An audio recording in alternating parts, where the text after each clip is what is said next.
Welcome to the Four on the Floor podcast, where we talk about drums, music, life, and everything in between. My name is Liz Aponte. I'm your host. I'm also the owner of Full Circle Company. And today I have Ryan Trinh from the band Of Virtue. Not only is he a phenomenal drummer, he's an amazing videographer. If you haven't seen his videos, I'm sure you have. You just don't know. And he's also a great singer, too. And so I can't wait to get to know more about you and a little bit of that. So Ryan, thanks so much for being on the podcast. Thank you for having me. Like we were talking before this started, I've been following the company for pretty much since the start. Yeah. The idea of using cymbals and like using the idea of sustainability to keep things going, make the full circle connection. I think that's so cool.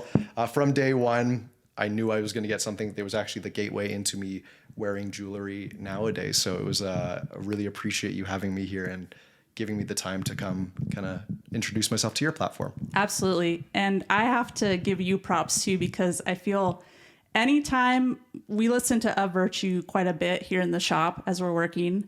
And then too, when I was just doing research for this, like pulling up articles, reviews and stuff like that, every promo photo, you were wearing the downbeat necklace. So I gotta say thank you for that, because that's so awesome. Of course. Yeah, definitely. Actually, I was wearing it all the time. And there's a very specific, funny reason why that stopped. One time we had a video shoot in Atlanta, Georgia, and I had to be eaten and killed by zombies. And that involved me being dragged on the floor. Face or stomach first. Oh no! And I had the necklace, and then of course I just get dragged across this floor, and then I look down and I just have a chain on, and I was like, oh no! Man. So that was the end of it. But that necklace lived on my body for like 2 straight years. Every day I was wearing it all the time. So dang, I guess it's not zombie proof then. I gotta work on that. But we'll get you hooked up after this with some more stuff. Yeah. I appreciate it. Thank you very much. Thank you. Yeah, and thanks for making the time. You're here just playing 5 minutes away at the complex. We're here in Salt Lake City at our headquarters. And so I know we were talking earlier, it's your first time here in Salt Lake City. I'm wondering what your kind of first impression is and how it's been going so far for however many hours you've been here for. It is great. I've only been here for, I think, like 3 hours now. We drove in kind of later today, but it is amazing here. Like I was telling her, it's so scenic here. You just look to the behind you and there's clear views of mountains around you. You see people just walking, running, biking, being active. It's a very cool community feel here for sure. And I'm hoping that next time we're around, I might have a day off here and maybe I can stick around and actually explore a little bit, That'd be awesome. Yeah. If you ever find yourself in Salt Lake, especially with a day off, and need any suggestions or a ride or anything like that, we love having people here, and we could even make some cool stuff too. So that'd be great. That'd be great. I'm glad you like it here. Yeah. I wanted to ask about this new album, Of Virtue's new album, Omen, that came out last year. First off, it's awesome, and your drumming's incredible. Thank you so much. Thank you. Yeah, and so I saw for the lead single, Anxiety, that it was produced by Carson Slovak and Grant McFarland. Yeah. And so, through the August Burns Red guys, I've known Carson for well over a decade, and it's been cool to see their kind of business and how they do things grow. And so I'm curious how that recording process was with them specifically, especially because Grant is an incredible drummer by his own right. And then how was it to just because it seemed to me, correct me if I'm wrong, like that one song was produced by them and then all the other songs were a different producer. So how was that switch, or was the timing, enough to where it wasn't like weird or anything like that? Yeah, no, definitely. So when this band came back in, we relaunched last year, and our idea was, because if you listen to the music that we were putting out before I was in the band, it's a much different style. And the idea was we wanted to work with a lot of different producers on this record and kind of find our sound. So through this, we actually wrote a couple of songs with Carson and Grant, but one made the cut for this record. You're probably going to hear the other one at some point because that song is great too. Nice. But working with different producers, we were kind of trying to find our voice, trying to find out who we were.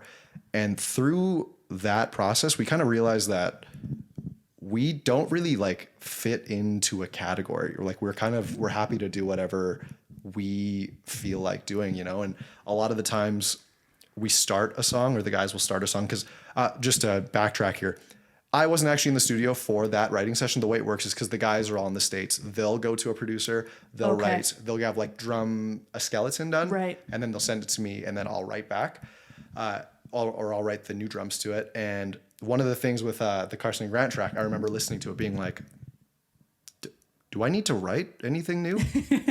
This is good. Like, this is near perfect. So I think like there's probably only 3 or 4 incremental changes that are really made in that song. But that song was actually my favorite song or is my favorite song off the record. I remember the first time I heard it, knowing that they were going to Carson and Grant, I knew who they were producing before. And this is my first album I've ever been on, my first band I've really ever worked with. So it's like to be working with these producers that you grew up listening to, like literally when I was 13, 14, like it's really cool to be like, oh wow, like now I'm working with them, and like they're part of our songs and stuff and part of our sound and help shape who we are now, you know. That's amazing. So yeah, it was a really cool experience. I'm hoping next year, when we do start writing a little bit more, that I can make my way down and actually be in the studio as well. But just with like COVID being so fresh, it was so tough to fly anywhere, because realistically this album came out last year, but we started writing as soon as the world shut down. That was what we used COVID for, was to write everything. We wrote, I think, 25, 26 demos. Like, we have a lot of stuff in the tank. And we just ended up picking 12 of our favorites. Not to say that those other 15 or 16 tracks aren't going to see the light of day sometime, because they will. We just figured those 12 were the best fitting for this album specifically. Yeah, right. Yeah. It's always good to have extra material, and definitely. Yeah, instead of like, ooh, we got to write another song here to fill it out or whatever. Yeah. I'm curious, what song on the new album are you most proud of? Oh, that's a good question. So, like I was saying, Anxiety is my favorite song to listen to. The song I'm most proud of, I want to say, a song called "Cut Me Open." I'll say "Cut Me Open." That was one of the last singles we released off the album. One of the last ones we wrote for the album as well. But it was one of those ones where it was like, after we were written with so many other producers, we kind of figured it out. We wrote the song with one of our buddies named Lee Albrecht. He's from a band called Hollow Front. Super talented guy. And another guy named Evan McKeever as well. He's in Nashville. He helped write Sinner, which is our biggest song. So having like 2 producers that we worked with that we trust, and the band all in the same room. And I actually got to be on FaceTime for a little bit too, so I was kind of a part of it. Cool. Like in the actual writing part. I'm proud of it because, you know, it was the first time that we all came together as like a big team, and we're like, yeah, we know what the objective is, rather than like, we're just going to start the song and see where we end up. Right. There was kind of like an objective when we were working with Evan and Lee that we knew we wanted to get to. And we were just so proud of that final product when the song came to be. Switching gears a little bit, sure. I want to congratulate you on your engagement. Oh, thank you so much. Thank you very much. Yeah, absolutely. And so with that, and then also thinking about, you know, the new album coming out last year, like you mentioned, you toured Europe, you're touring the States now, your career is like progressing and growing. I'm curious how you strike a balance between, you know, furthering your career and everything that's going on there, which seems amazing and incredible, balancing that with then keeping connections with your loved ones back home. Yeah, that's a great question. And honestly, it's something that like to this day, you're still kind of figuring out, because like you're saying, like this is still only my second tour, you know? So I think the biggest thing for me and my loved ones back at home is just communication. You know, I think that's the biggest thing. If you can just call home, like I just make sure I'm calling home every day. You know, I'm seeing everybody, we're chatting. And if I have a very busy day, because realistically, when you're on tour, some days are just, you don't have the luxury of getting to call home. So just being clear cut, being like, hey, today I just have a little bit of a busier day. I might not be able to chat too much, but if I can, I'll send you a text or give you a call whenever I can. And as long as I think the communication is there and all parties know what's going on, it's good. And also, not to mention, but like having a very good support system too, people that want you to succeed, you know, like I know for a fact at home, for my fiance sitting at home, it's not easy for me to be gone for 4 to 6 weeks at a time. You know what I mean? Like cause it's not easy for me, but I'm the one that's distracted for hours on end a day where she's kind of sitting at home. So, but at the end of the day, she wants to see me grow to be the best version of myself that I can be. And she's been nothing but supportive, because to be honest, when this all happened, I didn't know if I wanted to tour. I didn't know if that was something I wanted to do. Cause like being away from home, that's never really been it's never been a me thing. And if it has been, like maybe a 4 or 5 day vacation, never like, I'm not going to see you for 4 to 6 weeks.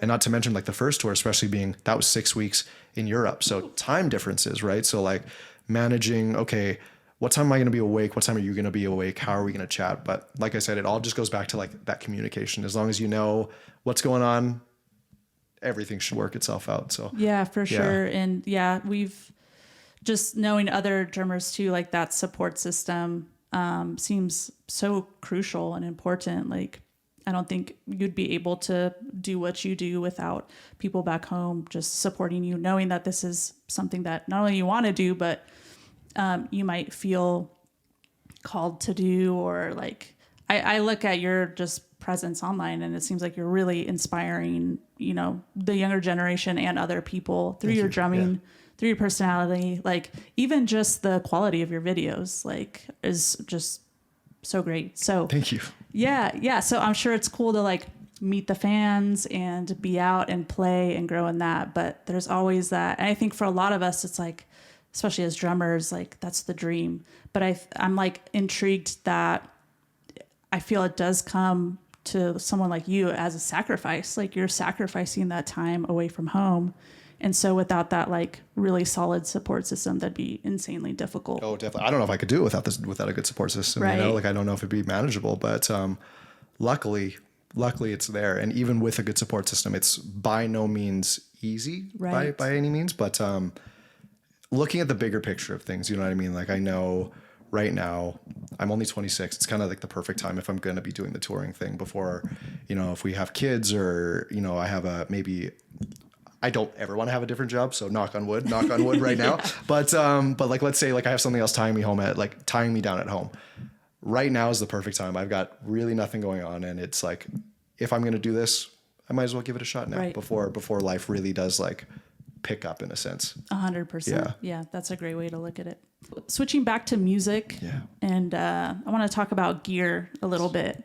So I don't know about you, but for me, there's just like, throughout my musical journey, I find gear to be a little sentimental. So, you know, whether it's the cymbals I've played or the drum kits I've played or whatever that I've learned on or figured out how to tune, or the sound, there's just certain pieces of gear that mean a lot to me.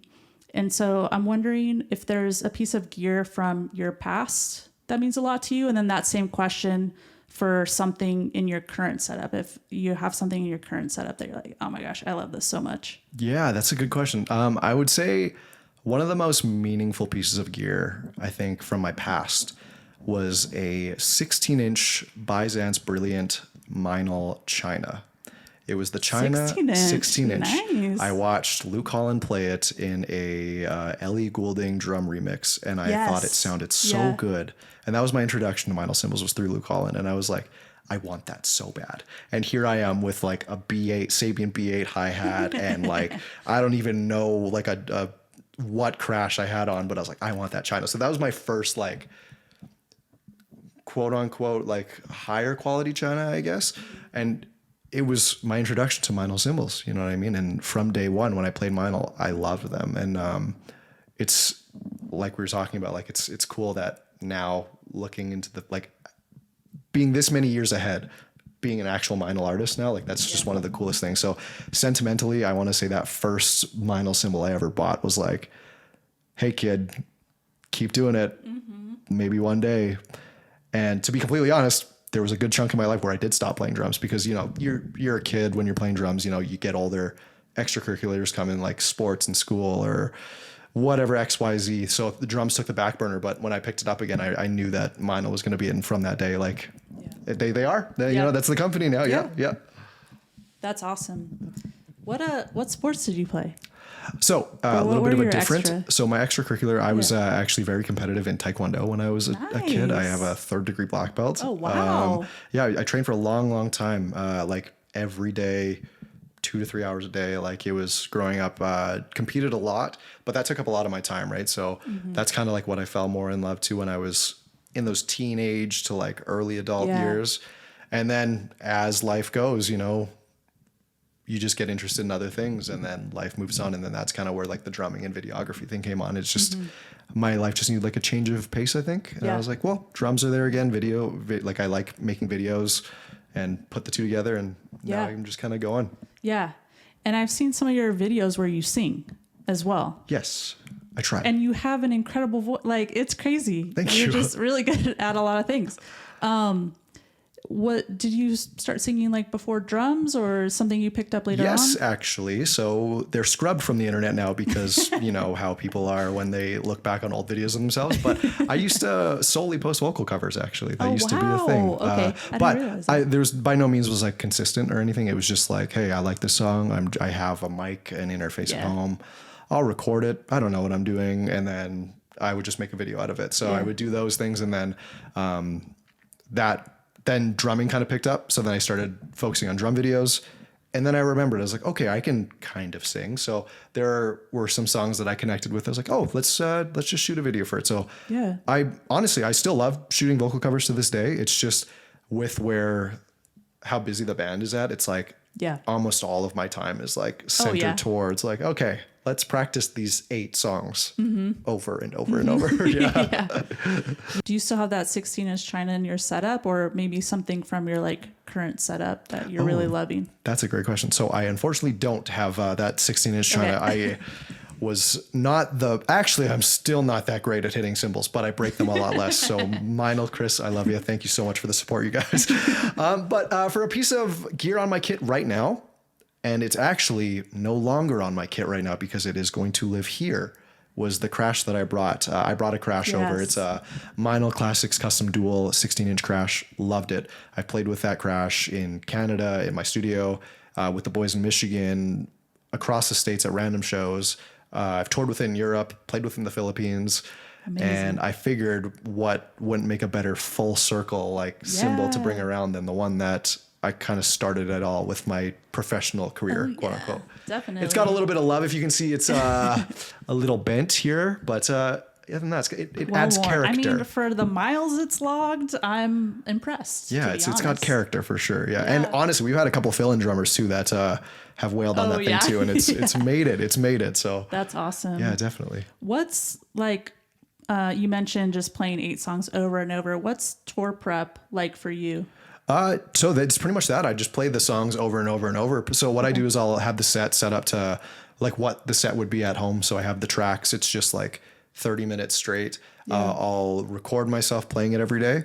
And then as soon as I'm done playing, I'll go back and I'll look at the stems and I'll be like, okay, where are you slipping? And then I'll kind of keep that consciously for the next time I play. And honestly, it's never anywhere near perfect. Like every day there's tons and tons of mistakes, but it's something to, you know, like to consciously think about for the next time. And I'm even finding like while I'm on tour right now, like I'm in a sense still almost prepping because every day I feel like I'm kind of picking up on different cues.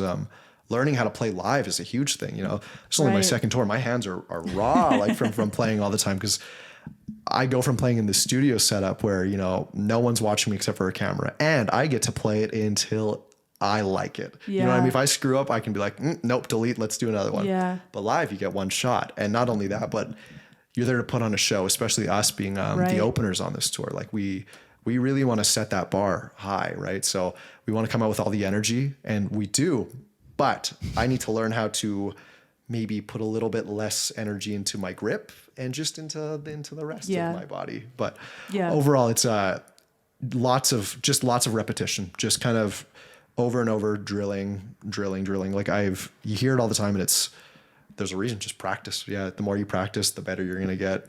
Drill it over and over at slower tempos if you need to. That's just kind of very, very basic stuff. Like I'm not doing anything too crazy in terms of like a practice regimen. Right. Yeah. Nice. And then do you then fly down to Michigan and then rehearse with the full band for a week or 2 weeks? Or something? Typically, honestly, I wish we had about a week, but life's just a little bit busy. Honestly, like when we did the Philippines, I had 4 hours, 5 hours maybe. This time around, I had 3 days, so a little bit better. Yeah. But even in the 3 days, right? Like the first day, it's just making sure that everything's running correctly. Like first day of rehearsals is really a tech day, just making sure that everything, all the tracks are running smoothly. All the automation's good for the live show and everything. So for the first day, I'm not even really hitting a note. I'm miking up the drums, making sure levels are coming through, but that's it. And then the second day, that's when work happens. Okay. But I will say the good thing is with these guys, we have built such a good chemistry over the last few years that it's okay for us to only practice 2-3 times before we go rip a tour or a show, because we just kind of know that energy is there. We know how we play. As long as everyone's doing their homework at home and practicing when we get together, it's pretty much just clockwork. So it's a really good group. It definitely helps having good chemistry with those guys. Yeah, it seems like if everyone comes prepared, like doing their, like exactly what you're doing, but everyone kind of brings it. Once it comes together, it's just so much easier. All right. Well, I like to ask this last question. As you know, our name here is Full Circle Company. So I started this company because I had a broken cymbal, didn't know what to do with it, made bottle openers. And yeah, I just love the concept that not only is a cymbal a circle, but the material is coming full circle from metal being hammered into a cymbal that someone used to further their musical journey, so much so that it cracked, and then we take it and revive it. And so I'm wondering if there's a point in your career where you feel you've had a full circle moment.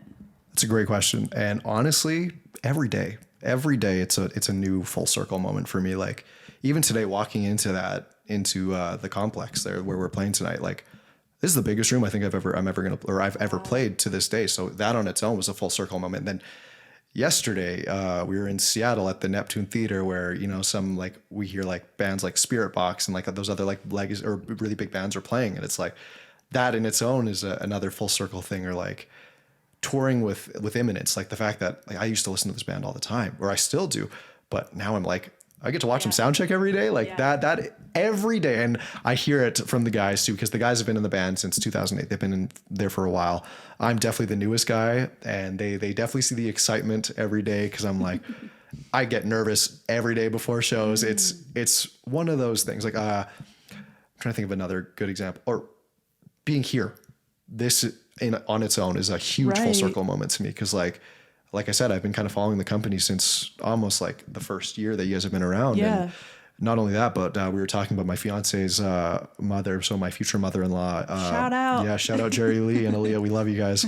But she was buying from this company as well. And like that was even before, like I never really even spoke to her about it. So it was cool to see how these things all come together. Like it's such a tight knit community as drummers, and even as non-drummers now, I'm seeing people wear this stuff outside too. And like, I'll spot the downbeat necklace and I'll be like, whoa, full circle. Yeah. And like, they'll be like, yeah, full circle. So it's I love the name. I feel like it's so fitting and amazing. Yeah. Yeah, that's pretty incredible. And also too, just even throughout this conversation, I was like, I hope he doesn't say this is a full circle moment, because it is, but it's like, I want to save my question for the end. Definitely. But you talking about like Carson and Grant and working with them, and you're like, I looked up to these guys like when they produced other albums that I love. And so like you're saying, like every day seems to be like a full circle moment for you. It really is. And like, I just thought of another great one too. Like my second show ever in this band was with a band called The Plot and You. And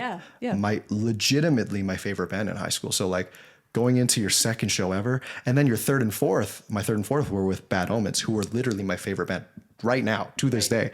Right. Like, so it's just like, you never know what's going to come. You know what I mean? Like if I've learned anything from this journey, it's like, just put your head down, keep grinding, do your thing, and things are just going to come your way. And yeah.